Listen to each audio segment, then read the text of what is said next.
దేశవ్యాప్తంగా అండర్ గ్రాడ్యుయేట్స్కి సంబంధించినటువంటి national eligibility cum entrance test neat అని పెట్టేటువంటి పేరుతో పిలువబడుతున్నట్టు ఈ మెడికల్ సంబంధించినటువంటి మెడికల్ ఎగ్జామినేషన్స్కి దేశవ్యాప్తంగా దాదాపుగా 24 లక్షల మంది స్టూడెంట్స్ అటెండ్ అయినటువంటి ఎగ్జామినేషన్ దేశవ్యాప్తంగా పేపర్ లీకేజ్ అవ్వటం వల్ల పాట్నాలో ఒక సెంటర్లో కమాండ్ కంట్రోల్ నుంచే పేపర్ లీక్ అయిందనేటటువంటి వాదన మీడియాలో వచ్చినటువంటి నేపథ్యంలో ఆ కేసు అంతా సుప్రీంకోర్టుకి వెళ్ళింది. సుప్రీంకోర్టు 2 రకాలుగా వీటిని విచారించిన తర్వాత ఇవాళ విచారణ ఫుల్ ఫ్లెడ్జ్డ్ పూర్తి స్థాయిలో మొదలయ్యేటటువంటి అవకాశం ఉన్నటువంటి నేపథ్యంలో దాన్ని మళ్ళీ 18వ తేదీకి పోస్ట్ చేయటం, 18వ తేదీ నుంచి విచారణ మొదలైన తర్వాత ఈ ఎంట్రన్స్ ఎగ్జామినేషన్ అనేటటువంటి దాన్ని క్యాన్సిల్ చేయాలా లేదా దీనికి మోడిఫికేషన్స్ ఏమైనా చేయాలా అనేటటువంటిది ఇవాళ తేలబోయేటటువంటి అంశం. దేశవ్యాప్తంగా అండర్ గ్రాడ్యుయేట్స్ ఎవరైతే రకరకాల రాష్ట్రాలలో అంటే 2010 సంవత్సరం కంటే ముందు అనేక రాష్ట్రాలలో ప్రైవేట్ అండ్ పబ్లిక్ గవర్నమెంట్ కాలేజెస్లో అడ్మిషన్స్ ఏవైతే మెడికల్ కోర్సెస్కి ఏవైతే అడ్మిషన్స్ ఉన్నాయో ఇవన్నీ కూడా సిఈటి కానీ ఏపీఐఎంటీ కానీ ఈ పద్ధతుల ప్రకారమే ఎంట్రన్స్ ఎగ్జామినేషన్ జరగటం.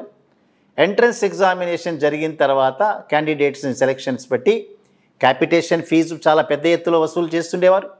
అదే రకంగా మేనేజ్మెంట్ కోటాలో చట్టబద్ధంగా స్టూడెంట్స్ దగ్గర నుంచి హెచ్చు మొత్తంలో ఫీజులు వసూలు చేసేటటువంటి అధికారం ఈ ప్రైవేట్ కాలేజీలకు ఉంది. కాబట్టి ఇదంతా కూడా ఒక పెద్ద ప్రహసనంలాగా అంటే దాదాపుగా ప్రతి సంవత్సరం 25,000 కోట్ల రూపాయల మేరకు ప్రైవేట్ మెడికల్ కాలేజీలు ఈ మెడికల్ ఎంట్రన్స్ ద్వారా సంపాదిస్తున్నారు అనేటటువంటి ఒక వాదన ఎస్టాబ్లిష్ అయినటువంటి నేపథ్యంలో 2010 సంవత్సరంలో medical council of India MCI అనేటటువంటి పేరుతో పిలువబడుతున్నటువంటి ఈ సంస్థ ఏదైతే ఉందో 2010 సంవత్సరంలో దేశవ్యాప్తంగా నీట్ అనేటటువంటి ఎగ్జామినేషన్ ద్వారా మాత్రమే మెడికల్ కాలేజెస్లో ఎంట్రన్స్ జరగాలి, ఎంట్రన్స్ టెస్ట్ ఉండాలి, సెలక్షన్ జరగాలి అనేటటువంటి నిబంధనని 2010 సంవత్సరంలో తీసుకొచ్చినటువంటి తక్షణమే 2010 సంవత్సరం నుంచి అప్పటిదాకా వివిధ రాష్ట్రాల్లో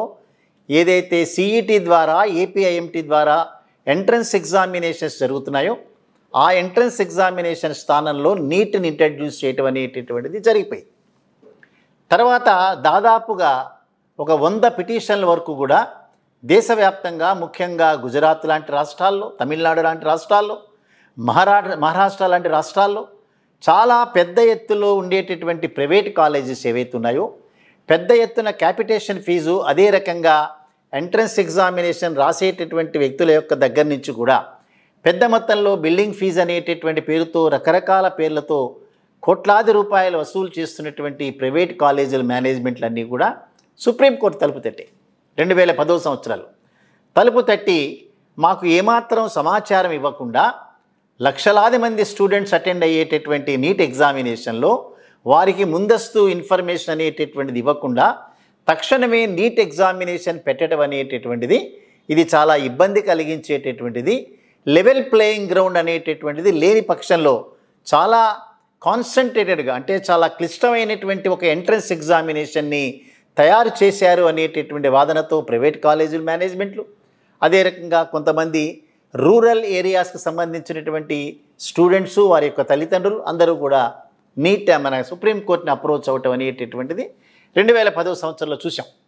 సో ఇది సుప్రీంకోర్టు విచారించిన తర్వాత ఎంసీఐ అంటే మెడికల్ కౌన్సిల్ ఆఫ్ ఇండియా అనేటటువంటిది ఏదైతే సంస్థ ఈ ఎగ్జామినేషన్ మొత్తాన్ని మానిటర్ చేస్తూ ఉంటుందో వారి యొక్క బైలాస్లో కనుక ఆ బైలాస్ని చూసినటువంటి పిమ్మట సుప్రీంకోర్టు ఒక అభిప్రాయానికి వస్తూ 2:1 నిష్పత్తిలో వారి యొక్క బైలాస్లో ఈ రకంగా దేశవ్యాప్తంగా ఎంట్రన్స్ ఎగ్జామినేషన్ కండక్ట్ చేసేటటువంటి అధికారం ఎంసీఐకి లేనటువంటి పక్షంలో ఈ నీట్ ఎగ్జామినేషన్ రద్దు చేస్తున్నామనేటటువంటిది ఆ ఎగ్జామినేషన్ కాన్సెప్ట్ని రద్దు చేయటం అనేటటువంటి జరిగింది.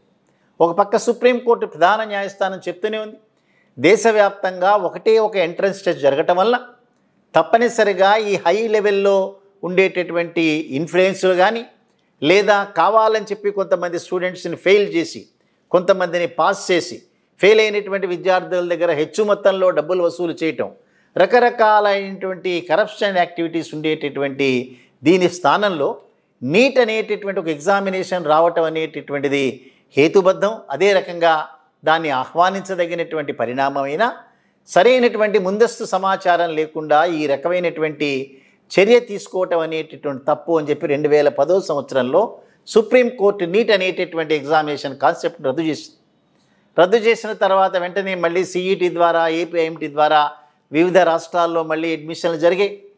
2014-15 సంవత్సరం వరకు కూడా ఈ రకమైనటువంటి కాన్సెప్టే బయలుదేరి. సో 2016 సంవత్సరంలో మళ్ళీ ప్రభుత్వం ఒక ఆర్డినెన్స్ని పాస్ చేస్తూ 2016 సంవత్సరం నుంచి నీట్ అనేటటువంటి ఎగ్జామినేషన్ భారతదేశంలో ఈ అండర్ గ్రాడ్యుయేట్స్కి ఏదైతే national eligibility cum entrance test అనేటటువంటి దాని ద్వారా మాత్రమే మెడికల్ కాలేజెస్లో అడ్మిషన్లు జరుగుతాయి అనేటటువంటిది ఒక ఆర్డినెన్స్ తీయటం జరిగిందో మళ్ళా తిరిగి ఈ వ్యాజ్యాలన్నీ కూడా సుప్రీంకోర్టుకు వెళ్ళాయి. సుప్రీంకోర్టు ఒకసారి దీన్ని చూసిన తర్వాత ఆర్డినెన్స్ తీయటం అనేది దట్టు సుప్రీంకోర్టు ఒకసారి కొట్టివేసినటువంటి కేసు మీద కేంద్ర ప్రభుత్వం ఒక ఆర్డినెన్స్ తీయటం అనేటటువంటిది తప్పనిసరిగా నిరుత్సాహపరచాల్సినటువంటి అంశమే. ఇది ఏమాత్రం ఎంకరేజ్ చేయాల్సినటువంటి అంశం కాదు. అయినా సరే వాటి యొక్క కాన్సెప్ట్ని దృష్టిలో పెట్టుకుని దేశవ్యాప్తంగా ఉన్నటువంటి లక్షలాది మంది యొక్క స్టూడెంట్స్ని వారి యొక్క శ్రేయస్సుని దృష్టిలో పెట్టుకుని నీట్ ఎగ్జామినేషన్ని మేము కంటిన్యూ చేస్తున్నాం అనేటటువంటి ఒక భావాన్ని వెలుబుచ్చినారు, ఒక జడ్జిమెంట్ ఇచ్చారు. అప్పటి నుండి కూడా 2016 సంవత్సరం నుంచి నీట్ ఎగ్జామినేషన్ ద్వారా మాత్రమే మెడికల్ కాలేజెస్లో ఈ రకమైనటువంటి ఎంట్రన్స్ జరగటం, ఆ వేకెన్సీస్ అన్నీ కూడా ఫిలప్ అవటం, దాని ద్వారా లక్షలాది మంది డాక్టర్లు బయటికి రావటం కూడా జరుగుతూ వచ్చింది. సో ఈ మధ్యకాలంలో దేశవ్యాప్తంగా రాష్ట్ర వ్యాప్తాలుగా కనుక మనం చూస్తే అనేక ఇంపార్టెంట్ ఎగ్జామినేషన్లో పేపర్లు లీక్ అవటం, కంచే చేను వేసినటువంటి చందంగా ఎక్కడైతే కమాండ్ కంట్రోల్స్ ఉంటాయో ఏ సంస్థలైతే ఎగ్జామినేషన్లు కండక్ట్ చేస్తారో ఆ సంస్థలో ఉండేటటువంటి అతి ముఖ్యమైనటువంటి వ్యక్తులు ఈ ఎగ్జామినేషన్ పేపర్లు లీక్ చేయటం, సో లక్షలాది మంది యొక్క విద్యార్థుల యొక్క భవిష్యత్తుని జస్ట్ లైక్ దట్ పాడు చేయటం, అనేక మంది కోచింగ్ సెంటర్స్లో వేలాది రూపాయలు వెచ్చించి రాత్రింబగళ్ళు కష్టపడి తను సీటు తెచ్చుకోవాలనేటటువంటి తాపత్రయంతో చేసిన శ్రమంతా కూడా బూడిదలో పోసినటువంటి పన్నీరుగా మిగలటం, ఎవరో కొంతమంది వ్యక్తులు వారికి ఉండేటటువంటి ఫైనాన్షియల్ స్టేటస్ను ఉపయోగించుకుని ఆఖరి నిమిషంలో పేపర్లు లీక్ అవటం, వారే సెలెక్ట్ అవటం అనేటటువంటిది మనం ఈ మధ్యకాలంలో విరివిగా చూస్తున్నటువంటి అంశాలు. అదే పద్ధతిలో ఇక్కడ కూడా పాట్నా అనేటటువంటి ప్రాంతంలో ఒక కమాండ్ కంట్రోల్ ద్వారా ఒక పేపర్ లీక్ అయింది అనేటటువంటి వార్త దవానంలో బయటకు వచ్చింది. సో ఎగ్జామినేషన్ జరిగిన తర్వాత కూడా ఎవరైతే లీక్ అయిన పేపర్ ద్వారా లబ్ధి పొందినారో వారికి మాత్రమే సీట్లు వచ్చినట్టు. పాట్నా నుంచి అది గుజరాత్కి పాకింది, గుజరాత్ నుంచి తమిళనాడుకి, తమిళనాడు నుంచి మహారాష్ట్రకి పాకినాయి. సో అనేక రకాలైనటువంటి సంస్థలన్నీ కూడా సుప్రీంకోర్టుకి తెలియజేసింది, వ్యక్తులు కూడా తెలియజేసింది. లెవెల్ ప్లేయింగ్ గ్రౌండ్ అనేటటువంటిది లేకుండా కొంతమంది వ్యక్తులు మాత్రమే లబ్ధి పొందినారు. సో ఇవాళ సుప్రీంకోర్టులో సిబిఐ కానీ కేంద్ర ప్రభుత్వం కానీ అఫిడవిట్ దాఖలు చేస్తూ ఖచ్చితంగా దీన్ని క్యాన్సిల్ చేయటం అనేటటువంటిది విద్యార్థుల యొక్క భవితవ్యాన్ని దృష్టిలో పెట్టుకుని చేయకండి, ఈసారికి దీన్ని ఈ రకంగా పోనిచ్చిన రోజున నెక్స్ట్ ఇయర్ నుంచి మేము తగు జాగ్రత్తలు తీసుకుంటాం అనేటువంటి వివరాలు చెప్పారు. సుప్రీంకోర్టు కూడా cancellation of the examination is the last resort method అనేటటువంటి మాట మాట్లాడినారు. అయినప్పటికీ కూడా ఈ రకమైనటువంటి లబ్ధి పొందినటువంటి వ్యక్తుల్ని కనుక ఉపేక్షిస్తే భవిష్యత్తులో ఈ డాక్టర్లుగా అయ్యేటటువంటి వ్యక్తులందరూ కూడా సమాజాన్ని అక్కడికక్కడే చంపివేసేటటువంటి అవకాశం ఉంది అనేటటువంటి మాట కూడా మాట్లాడారు. ఏవైనప్పటికీ కూడా కేంద్ర ప్రభుత్వాలు కానీ రాష్ట్ర ప్రభుత్వాలు కానీ ఇవన్నీ కూడా వారి యొక్క ఎగ్జామినేషన్స్ కండక్ట్ చేసేటటువంటి సమయంలో చాలా తీవ్రమైనటువంటి జాగ్రత్తలు తీసుకోవాల్సినటువంటి అవసరాలు ఉన్నాయి. ఇంత పెద్ద దేశంలో చాలా క్వాలిటీ ఉన్నటువంటి విద్యార్థుల దగ్గర క్వాలిటీ ఉన్నటువంటి నేపథ్యంలో సరైనటువంటి రీతిలో మాత్రమే ఎగ్జామినేషన్ జరగాలి. ఏవైనప్పటికీ కూడా 18వ తేదీకి పోస్ట్పోన్ అయినటువంటి ఏదైతే ఈ విచారణ ఉందో దానిలో తగు రీతిలో సుప్రీంకోర్టు రెస్పాండ్ అవుతుందని ఆశిద్దాం.